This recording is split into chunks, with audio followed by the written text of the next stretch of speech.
सिर्फ 5 महीने की उम्र में इसे इसके माता पिता ने बर्फ पर -30 डिग्री तापमान में छोड़ दिया। ये एक सम्राट पेंगुइन के बचपन की शुरुआत है। ये समूह में सबसे छोटा था। कुछ समय पहले यह अभी भी अपने माता पिता के गर्म पेट के नीचे दुबका हुआ था। अब इसे अकेले तेज हवा का सामना करना पड़ा। वयस्क पेंगुइन को अपनी ताकत वापस पाने के लिए समुद्र में लौटना पड़ता है और इस चूजे की स्वतंत्रता की पहली झलक अंटार्कटिका के सबसे कठोर मौसम के साथ आई। बिना चेतावनी के एक बर्फीला तूफान आया और तेज हवा ने इसे लगभग गिरा ही दिया। चूजे के शरीर का तापमान तेजी से गिरने लगा। एक बार गर्मी चली गई तो जीवित रहने की कोई उम्मीद नहीं रही। ये पहले से ही कमजोर छोटा चूजा धीरे धीरे समूह से दूर चला गया। उस समय सभी को यकीन था कि यह रात नहीं बचेगा, लेकिन जो अगला हुआ उसने सभी को चौंका दिया।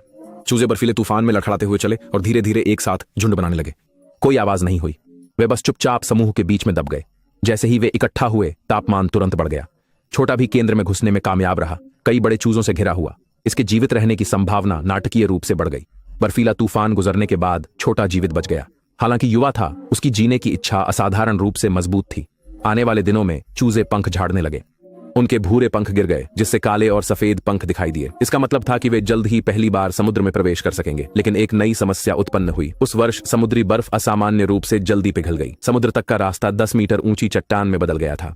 कूदना या नहीं, दोनों ही कठिन विकल्प थे। हजारों पेंगुइन चट्टान के किनारे इकट्ठा हो गए। कोई भी पहला नहीं बनना चाहता था। अंततः एक अचानक आगे बढ़ा और समुद्र में छलांग लगा दी। पहले के जाने के बाद बाकी ने अब संकोच नहीं किया। एक एक करके वे बड़ी ऊंचाई से गिरे। यह एक रोमांचक दृश्य था, लेकिन यही छलांग उन्हें एक नई जिंदगी में ले गई। छोटा वाला भी कूदा, अपने डर को साथ लेकर। फिर भी समूह का अनुसरण करते हुए उसने पहली बार समुद्र के पानी का स्वाद चखा। बर्फ पर छोड़े गए चूजे से लेकर बर्फीले तूफान से बचने तक और पहली बार समुद्र में छलांग लगाने तक, हर सम्राट पेंगुइन इसी तरह बड़ा होता है। कोई नाटकीय चमत्कार नहीं, बस कदम दर कदम जीवित रहने का प्रयास।